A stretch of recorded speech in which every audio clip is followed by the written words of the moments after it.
G'day, legends. Welcome back to Roadside, presented by Zwift. This is the Tour de France lift out for stage 11 and 12. The recap, we've just finished watching the Autocam finale. It was amazing. Pogacar put on an absolute clinic. We're buzzing with what just took place. We're going to get into it, quickly go over stage 11 and then dive into stage 12 and what just happened. Tommy, this is what we've been waiting for, isn't it, mate? The big mountains, that's what we want to see. Yeah, look, don't get me wrong. I love the mountains, my friend. But what we saw last night, and you're a man of the mountains. You like the big stage. You like seeing, the big stages on the big nights. You hated last weekend's 2 sprint stages. I don't know, mate. Tonight was highly entertaining, but now we've just got a race where the Tour de France is ultimately decided. It's been and done, isn't it? No. We got the action on a Thursday night. Not too bad. I like the Thursday night footy, so why not Thursday night mountain stage? TT tomorrow. But the action was definitely up and about throughout today's stage. It was. Now, before we get stuck into this episode, big thanks to Quadlock as well, Roadside 10. Use the code and go to the reel on Instagram. Comment there. A few people have been doing it as well. And you can win $200 voucher to Quadlock. And our next live streams, we'll have some more next week. We just finished a live stream on the Autocam finale. And Tommy, I think the finale live stream, to our detriment of our health for staying up, it's now midnight. The live stream finales worked pretty well, didn't they? Yeah, you're a fan of it as well. You're up and about seeing Tade go across the line. We're going to roll the dice. We're trying to pick out as well what Matthew Keenan, for the Australian commentator, what he says across the line, the little nicknames he likes to slap onto riders. We were wildly off the mark, but very entertaining. Enjoyed it. Like that. It was good. He did a good job. We had Ben O'Connor on our last episode as well. Hope you guys enjoyed that. We'll try and get Ben for the next rest day as well, pending his mood. And, you want to time it and make sure he's feeling good. And also, Tommy, a bit of sad news as well before we start the pod. Yeah, certainly was obviously the news that broke around today. A Hagens-Berman Jayco rider, Samuel Privatera, he passed away after a crash on the first stage of the Giro della Valle di Aosta. He is a under-23 rider for the Australian feeder team, which is incredibly sad news. And he was honoured before the start of the stage of this today's Tour de France. All the Jayco team got around the depart of this morning, and they sort of, they acknowledged his passing. I thought it was a lovely, lovely touch by ASO on the Tour de France today. It just reminds you how dangerous this sport is, Jet, and the risks that come along, not just at the World Tour level, but every time you step on a bike. And it's, we love this sport, but we just want to see it done as safely as we can. And for Samuel's family, we wish them all the best. And with thoughts and prayers. No, well said, Tommy, and rest in peace, Privy, as I think he's like to be called. So, sad news, and we hope everyone can do their best in this tough time. Let's get into this pod, Tommy. This is Roadside, presented by Zwift. Okay, everyone, so a big shake-up after stage 11 and, of course, stage 12 that just happened. The GC, Pogacar, is back in yellow after Healy was dropped very early, and we all know that he was never really going to hold on to the jersey on stage 12. Pogacar is in yellow. We have Milan in the sprint jersey. We have Remco back in the white jersey, and we think Martinez at this point provisionally is in the polka dots, and if he's not, he will be wearing it on loan. We're still waiting for the points to update, but that's where that stands. Stage 11, Tommy, was a pretty exciting stage for, given its parkour. It didn't look that exciting if you're looking at it on the screen. You thought it was going to be a sprint. Lol.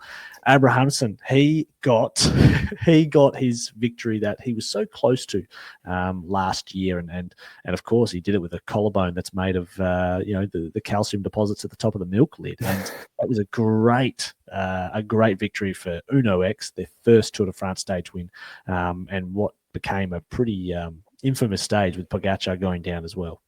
Yeah, what a stage, wasn't it? Obviously we saw the excitement for the close to 100 kilometres of the break that just kept on going. And part and parcel, mate, that, my friend, was because EF just didn't really know what to do, did they? They really didn't know how to ride defensively as a team leading the Tour de France. There were parts of the race where you're watching it and, they try and block the road on a road that's too big. And then even bringing in Intermarché to try and help them to pace, and then they would not really follow the wheel of one Intermarché rider who's pacing. So then it would just kick off again and again and again, and it just kept on occurring. And you got to the point where the best form of defense was offense. And we saw your man, Van der Poel, he pretty much teleported to that group when he realised Wout was in there alongside Arnaud Delis, Axel Laurent, just a bunch of absolute big units is the only way to describe it. So that group that nearly made it across to the front of the bike race of the original trio of Abrahamsen and Schmidt was just set it up for some very entertaining racing. We even saw some of the GC guys get into the mix as well. Jonas, he tried to cause a little bit of chaos and he opened up a bit of a move, and it was Remco who shut it down with Pogacar sort of scurrying across towards the tail end. So a stage that on paper you went, yep, this could end in a 50-person bunch sprint, just had absolutely everything in it. Yeah, it was good stage design, and the three breaks who stayed away from kilometre zero was, of course, the eventual winner, Abrahamsen and Mauro Schmidt and Ballerini. And those three, they actually had a pretty solid tow from the motorbike, basically the entire stage. You can't discount that. They averaged like 50k an hour for the entire stage. It is a little bit ridiculous, but nonetheless, they're beasts, and you can't discount Abrahamsen as well. In the sprint, there was a protester who jumped onto the sprint stage and starts running like a turkey with the shirt out and stuff. Like, I don't mind the protesting stuff, but don't do it in a sprint scenario where you could injure another rider. And I thought the gendarme who tackled him into the barriers was just beautiful. So well done to that gendarme. Andrew Simon's area, wasn't it? It was. In fact, that would have been, that actually would have been pretty good. And then, of course, we had Pogacar getting chopped up by Tobias Johannesson.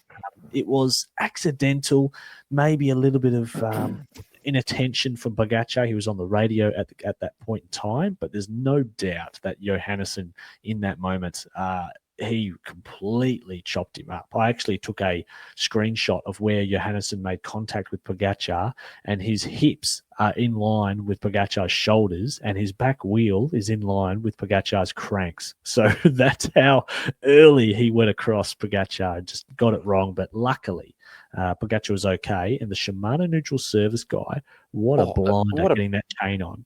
Oh, he just Pog was there trying to get it across, sort of like spin the pedals back, and this guy just came across, and whatever he did, he just said, "Hold the bike," and he just ripped the chain out, locked it on, and gave the push.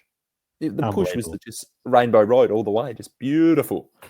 Does Pogacar, and apparently Pogacar as well said, the Shimano service guy said, Pogacar said thank you as he gave him the push as well. But if you're Pogacar, right, you're getting paid. Let's say he gets €9 million per season, plus other personal sponsorships. He's probably earning around €15 million per season. Surely, at the end of the Tour de France, or maybe into that stage, you go to that Shimano neutral service guy and you just flick him €20,000. You know, that is just, that's pennies for you, but that would make his day. I reckon that would happen. Flick him €20,000. He saved the tour. If he's going to be flicking anybody 20,000, it should be to his own mechanics. My God, they did nothing. This guy saved his tour. He saved his tour. The bunch sat up, my friend. And the respect that was shown. What are your thoughts on that? What are your thoughts on the bunch waiting? Well, I think when the yellow jersey or a main GC contender, particularly the champion, if they go down at no fault of their own, then I think that's fair game. If he crashed himself trying to attack or trying to be cheeky, got the inside, if it's your own fault and you know, just then don't wait. You know, that's the race is a race. But if someone chops you up, you know, or you get a puncher, something like that, I feel like different rules apply at the Tour rather than the Giro. If that was a Giro racing incident, then it's sort of like race on a little bit more, isn't it? You know, if that's something to Hindley, who, you know, previous winner of the race, if that happens, then it's kind of like, nah, it's game on. But because it's Pog, I feel like it's a little bit different. Not just because it's Pog. If it was Jonas as well, or even Roglic at the Tour, then that would occur. But yeah, it's a fascinating one. It's one I like to see occur as well. I thought it was the right thing to do. And Ben Healy, what a classy moment as well. He just got on the front and said, nah, shut it down. So class act. Now the meat of this episode is of course stage 12, the Autocam stage. It lived up to everything. It was an amazing stage, and the breakaway that went at the start was, we'll give everyone a short recap, was 51 riders. It quickly became around 4 or 5 with Skelmos, Woods, Storer, Amorai, and Rubio going clear on the second last climb. When they were on the second last climb, there were only two climbs after a flat start. Visma were really driving the pace in the GC group, and it got to a point where Visma, with Yates and Jorgensen and Kuss, they drove it so hard they dropped themselves, and Jonas was left with only one rider, Simon Yates, and so they had to slow the pace down in the GC group and let Jorgensen and Kuss and then Yates back on again, and then they just slow paced the rest of the climb. And I thought that was really bizarre. And in the meantime of that happening, Remco had a big hunger flat. He was asking for cokes in the car. He got distanced, and he did ride back, but I think that's only because Visma slowed their pace down so they wouldn't drop themselves again. And then we reached, nothing too much happened. Amorai was out front for a while. They descended down to the base of the Autocam, and Tommy, didn't Visma just go from hero to zero in the space of 500 meters? They had Jorgensen, Yates, Kuss, and before they even started the incline of the Autocam, they were gone. And it was Pogacar with Navarrez with the big lead out and Vingegaard in the wheel. And what happened right after that moment, Tommy? Oh, big explosion, wasn't it? We just saw Tato just take off, didn't he? And he just got teed up beautifully by Wellens. He just kept tightening the screws harder and harder and harder. And he was obviously going so full that we only saw Narvaez for such a short period of time, didn't we? Yeah, it was he would have been on his limit as well. So I think that's sort of showing the hierarchy of UAE at the moment, where Sivakov, Soler, they're just not there at the moment. So maybe that was kind of the way to do it as well. They know that Wellens and Narvaez can't go deep on that climb. So if they're going to be isolated, do it on their own terms. Soler, Sivakov, they're not going to be there. They're not going to be there with 5 kilometers to go. Then just don't account for that situation and go early if Pogacar can do it and he's happy with it. And evidently, I think he was. Well, he did have Adam Yates there as well, but we know Adam Yates is a super punchy rider. I think Pogacar, he was feeling good, and he obviously said, let's run with plan A, which is Navarrez, use what his skill is the best in that punchy 30-second burst, which we know Vingegaard isn't very good at. Pog's in the wheel, and Pogacar didn't even attack before Vingegaard was distanced. It was really bizarre. He attacked. He just dropped the wheel. He attacked completely in the seat. He was completely in the seat, and he made a huge acceleration. Or no, if not, he did not make a huge acceleration. Nobody is better than accelerating in the seat than Pogacar. No, he's definitely good at it. I'm not saying that, but I think if you go back and look at the replay, you will see that Pogacar was not going full gas inside that first kilometre, because I think he was very surprised that Vingegaard dropped the wheel so early. They hadn't even started the slopes yet. I mean, he looked around. I think he was surprised, but I still think he was going full. But I think I'm not disagreeing that he was surprised by any means, but I still think he was going full.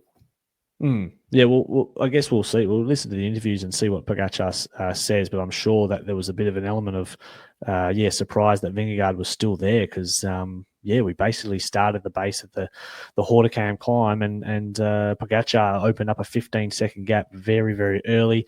Remco was, we talked about him cracking early. Roglic and Lipowitz were looking pretty good as well as a duo. They were with Onley and Johannesson as we were getting shots between Vingegaard and Pogacar. And one thing that was clear was, as the gap was opening up, Pogacar to Vingegaard, he had 30 seconds after 2.5 kilometers on the climb.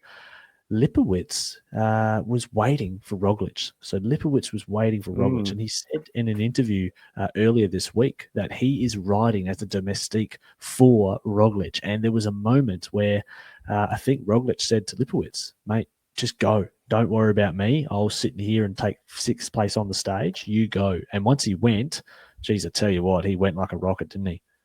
Yeah, he certainly did. He started applying the pressure immediately onto Onley to end up only being 13 seconds behind Vingegaard, which was, Would he have stayed with Vingegaard, you you reckon? Had he not been chained to Roglic? Nah, maybe not. I don't know. That's a difficult question to ask because he might have been riding at a tempo above his threshold, or above what he was comfortable for that first 5-6 kilometers. Where I think it was a bit of a case of Vingegaard maybe coming backwards towards Lipowitz. Yes, because he did. You're right about that, Tommy. As we got further up the climb, Pogacar, he was definitely going all in. Although I think he just sort of took a little bit of a breather with 3K to go, but he was in control. And Jonas, the more the climb went on, he was still taking time on the other riders, but he was looking more and more fatigued and under duress, wasn't he? Yeah, he certainly was. He absolutely was, to be honest. But not like my man Kevin. Big Kevin V. What a performance he put in. Him and Onelli, my friend, have just set this GC battle alight. Onelli, obviously, he's the young revelation of what's coming through this Tour de France, but the French are just going to be in awe of what Kevin Vauquelin is doing at the moment, aren't they, my friend? He finished, just ahead of Onelli on the stage. Just behind Onelli, in front of Remco. Just behind Onelli? Rather in front of Remco. So he came in Remco. That is a result that I didn't think we would see tonight. I thought that his GC race was going to be towed up tonight and he'd be back with Ben Healy, but he put in a performance that, you go, okay, maybe this guy can ride GC. Yeah, so do I. I thought he would be 5 or 6 minutes down on this stage, but to finish in sixth place was a very, very impressive ride and perhaps lights the fire. I don't like it, though, because it takes away stage wins. He could win stage wins if he gives up GC. But anyway, we'll talk about that another time. To go through the final stage rankings, it gives you a real look of who's sort of got what it takes to take on the GC this year's Tour de France. Pogacar ended up taking 2 minutes and 10 seconds with a 10-second time bonus on the line.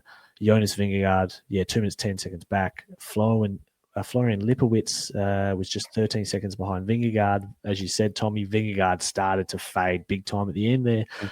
Tobias Johannesson, he's having a fantastic slow rise. He was in fourth place, 3 minutes back with Oscar Onley, who, again, he's going to be a superstar. Onley. Then it was Kevin Vauquelin at 3:33 with Remco 3:35. Felix Gall, Roglic coming in ninth place, and Christian Rodriguez at 7 minutes 26. So Roglic probably the last real GC rider there at 4 minutes and 8 seconds. So, no way. You got to throw in Rodriguez. He's still going to be applying himself, and then you throw in Guillaume Martin as well as Higuita, who Higuita himself will be trying to ride for one of those sort of late top 10 finishes. He'll be riding for points. I have a strong feeling for. So, and then you even have a look at down at 22nd, Carlos Rodriguez for Ineos. He's finished 12 minutes down. That is a dismal performance for the Spaniard and he was in the breakaway too. Yeah, so he's in that position. It just goes to show there's problems aplenty at Ineos. Yeah, they just don't have the riders just yet. So that was the top 10. We're going to talk about the GC battle as well on the other side of this. Just remind everyone that FE Sports, big partner of Roadside Cycling Podcast, and we're going to do another giveaway. Tommy, I've got an email coming, so there's a giveaway from Magine coming that I didn't know. What is this? Well, I can't say it on the pod just yet, but there will be something mailed, so look out for it. Because the last one was a power mate, wasn't it? It was. This one is something I don't know what it is. So keep your eyes peeled for a new Magine product that we give away. I'll go a set of those. We'll give it away on the YouTube this time to a YouTube listener. So thanks to Magine. Let's get into our Quad Lock Tour talking points, the GC battle, right after this. So, Tommy, the Quad Lock Tour talking points, use Roadside 10 to get 10% off all Roglic Quad Lock products, and you can win a $200 Quad Lock voucher on the reel on at Roadside Cycling Podcast. Go and find it, comment on it. We'll pick a listener to win at the end of the Tour de France. The GC battle, Tommy, this is how it stands right now. Pogacar has a 3 minute 31 second lead over Vingegaard. Remco is a minute and 14 seconds back in third place. Lipowitz is about 50 seconds behind Remco. Vaqualan, your man, is 6 seconds behind Remco. Only at 6 minutes. Roglic, Johannesson, Felix Gall is the top 9. My question for you, after what we saw on stage 12, is Remco's podium aspirations in trouble after today's wobble? Yeah, absolutely. Absolutely. God, he looks shaky today, didn't he? I think if that's his bad day, so to speak, then that's a good flaw to have. So he could probably turn it around from there and sort of dig deep and find himself. He's done a lot of training on sort of longer climbs for this year's Tour de France. So I think it's not in trouble just yet, but I think he'll be very quick to try and put that behind him. And, there's no better way for him to be able to do that tomorrow in an individual time trial. We know how good he is on the flat in an individual time trial. But tomorrow is a very different case of, what it is. And I think he'll welcome that. So good opportunity for him to try and, get some runs on the board and put down a really good result tomorrow. That'll be a really intriguing one. He's got the TT up his sleeve, doesn't he? That's the beautiful thing. When you think about this GC, Lipowitz, Vaqualan, Onley, they are the riders sitting behind him with 6 minutes. So he's got a 3 minute, or he's got a 2 minute 15 buffer to Onley in sixth place. Onley, Vaqualan, and Lipowitz are not good time trials. So he's definitely going to take time on those ones tomorrow. It's just whether or not he can have a big enough buffer going to the mountains. I think he will come back from this performance, honestly. I think a hunger flat that he had at that second climb, coupled with the heat, I reckon that really stuffed him up today. I think we'll see him bounce back.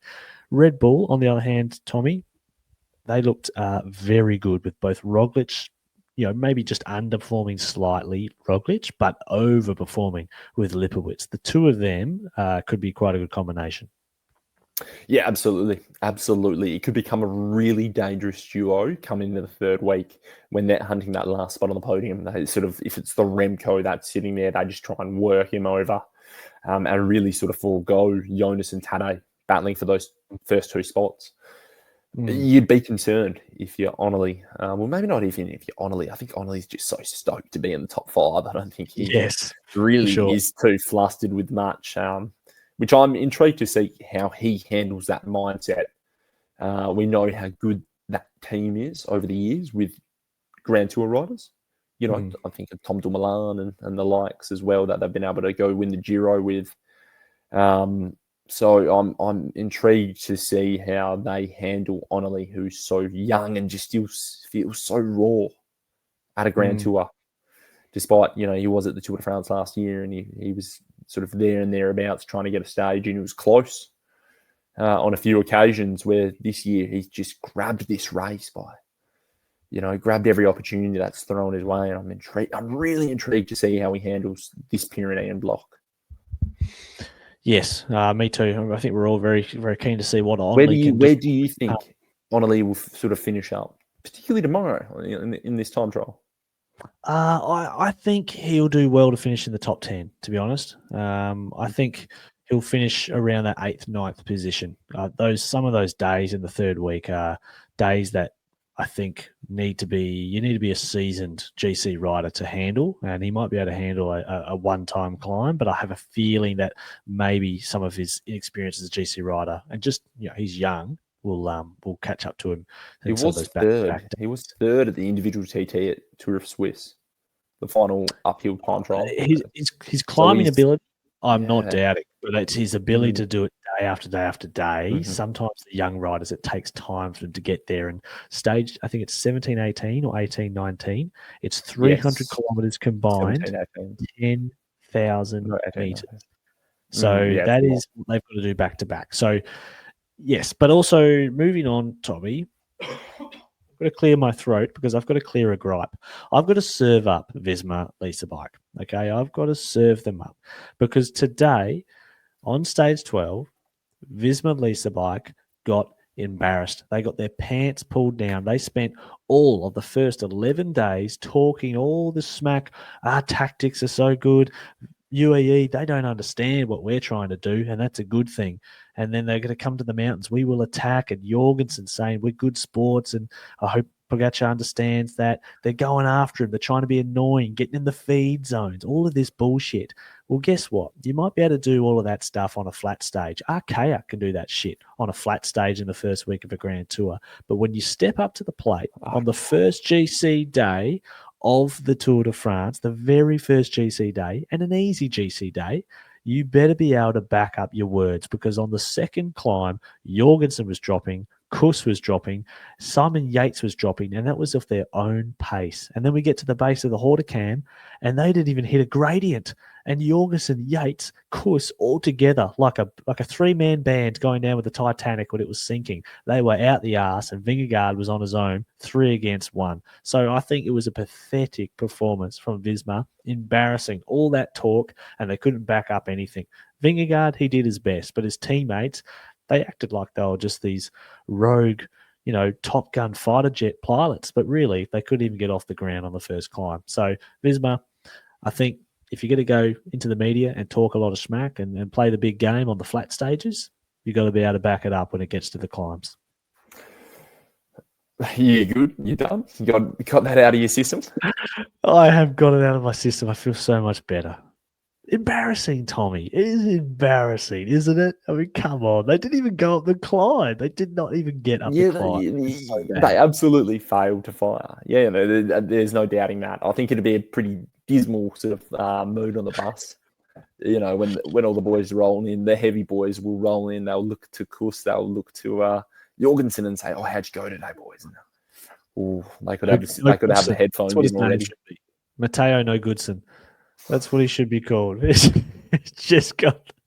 He's through carrying these victories. We'll say otherwise. It's embarrassing. Where did he finish on the stage? 100th. That is so bad. Oh God. Okay, never mind. Let's move on, Tommy. We've got some FE Sports roadside news and some very interesting news as well. Tour Down Under stages and dates have been announced for 2026. Now, we'll do this in our normal roadside fortnightly pod after the tour. We'll go through the Tour Down Under in a bit more detail, but in short, a prologue returns to the men's race. There's a new beach location. I can't remember what it was called. And the Corkscrew returns as a women's finale. With the Paracombe as well coming back. Mm-hmm. And the I think Wollonga is 3 times Wollonga in the men's. So that's exciting, isn't it? As well. Feel the rush. Feel the rush. If you don't know what we're talking about, they have the SA Tourism commissioned a band many years ago to create a jingle for the Tour Down Under, and it's called Feel the Rush. If you don't look it up, don't listen to it, whatever you do. But I'm feeling the rush here. Both parcours look really good. I'm keen to see it. The Corkscrew return, I think, is a really good addition. So they come off the Corkscrew and then they descend into Montague, sort of for that finale. So that'll be really good. I'm really keen to see that. And Roadside will be there again next year as well. So we will be there. We're gonna this time, Tommy. We're gonna have to do a 1v1 TT. We'll video it. We'll do some video stuff, and we'll video us having a 1v1 up the Corkscrew. How about that? And I'll put you to sleep. Why bother? I'll put you to sleep on the Corkscrew. You'll be like Vingegaard. Are you sure? You sure you want to do that, mate? I'm ready, mate. We'll put it up. We'll put it up. I could roll. I'll roll in from having a big night on the gas. Put you away. No questions asked. Intermarché and Lotto have sent a letter of intent to the UCI to do a merger. Now, this happened actually during the tour. It actually dropped during the stage 12. So this is really interesting. And Lotto, we've seen it just slowly failing and dying. And it was very interesting that they're going to link up with Intermarché if it all gets the green tick through. It would leave, if this happens, one UCI Pro Tour license available inside to get the invites to the World Tour races. And at this stage, that team would be Cofidis, who would benefit from that. Mm-hmm. I guess maybe Intermarché are looking to boost their finances. They've never been the richest team, so perhaps it's a good move financially for them. They also would probably get access to Arnaud de Lee if he was to stay with the team during the merger. Lots is to happen, but do you think it's a good thing, Tom? No, of course not. No, anytime teams merge, it's a terrible thing. It's reeks of financial insecurity, and that's what we've seen over a number of years. And the rider market gets squeezed. So anybody who is in both of these teams, their job security is ultimately threatened. And I'm not just talking about the riders as well. Mechanics, soigneurs, comms officers, they're all there, and people who work in sort of the contracts and the sponsor contracts and the back end of the teams, they're all going to be looking for jobs. So there's a lot of guys. There's only space for one in the team, and I dare say in a merger there will be questions asked, and salaries will be squeezed as well. So no, it's not a good move overall, but obviously the higher ups who own the license and the Intermarché owners of that and the team, that's what they want to do. So that's what will happen ultimately. Well said. Well said. I was more looking at it from the sporting side of things in terms of Intermarché and Lotto from race wins, that sort of stuff. But you made a very good point. That is what happens when, if a team does fold or wrap up, there's 50 to 100 staff that can that can be out of a job. So let's hope that it ends in the best possible way for Intermarché and Lotto if it does go ahead. We mentioned the Paul Kimmage article that was dropped last. You're big on this. You're very bullish on this. No, it is. It's a huge article, and Brailsford has been asked repeatedly by reporters outside of the bus every day since that article has been dropped. The cycling podcast, Lionel Burney, he was in there trying to talk to him. Brailsford said, "No, I'm not talking about this. I will not be mentioning it." And then every reporter kept asking him about it, and then he just went back into the bus in a big huff. He was not happy. Escape Collective have now wrote an article about this as well, piling on it more. There will come a point where Ineos will have to reply to this article about Paul Kimmage. They'll have just to give us a quick little summary again. Give some of the listeners just an update, just a little synopsis on this story. It's very technical, and you make sure you use the word allegedly, my friend. In a nutshell, allegedly, okay. The doctor that was in charge with a huge doping program called Operation Andalas, which was multiple athletes across multiple sports. He was banned, and I think he went to prison for 4 years. A current Ineos and soigneur called allegedly called David Rosman. He's still working with the team. He's here at the tour. He was working with Team Sky, of course, back in 2012, and he has got Paul Kimmage has text messages between Rosman, the soigneur, and the doctor, who's called Mark Schmidt, exchanging text messages, and allegedly it looks like he's asking for products that this doctor used with a previous team back in 2010. And, what was that team using in 2010? I actually looked it up. They got banned, their riders. In fact, it was Alessandro Pataki for using salbutamol, which is the asthma inhaler stuff that was rumbling around Team Sky during the time with TUs, etc. So that is what's being alleged. And I think the fact that the staff member is still working at Ineos, that is the thing, because they did start the team with a no policy with drugs or anyone that had a previous history. Tolerance policy, yes. Yes. So the fact that he's still there knowingly is interesting. So watch this space. Please go and read the article, The Irish Independent, I think, from Paul Kimmage is the one, because it's a fascinating read, and I'm sure we will get something come out of it. And I did actually notice there are a lot of people on the internet that do very due diligence. And on Chris Froome's Instagram account, he's actually very good friends, allegedly, so it looks like, with David Rosman, who's his personal soigneur for a long time.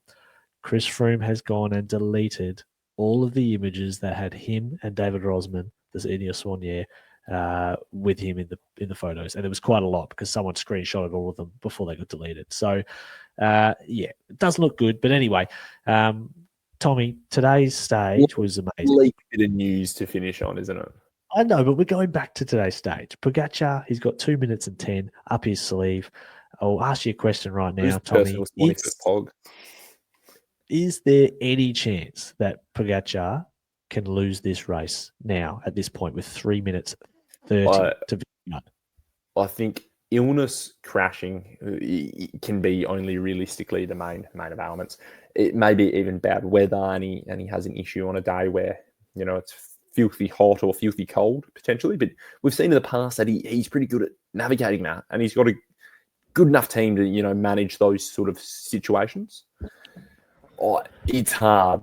It's hard. I can't see him losing from this position. So but also, like we see people crack. We see people have days where they lose 5 minutes. We all thought Simon Yates a couple of years ago on the Queen stage at the Giro was imperial until the big Froome dog took him down. So there's always a bigger fish sometimes.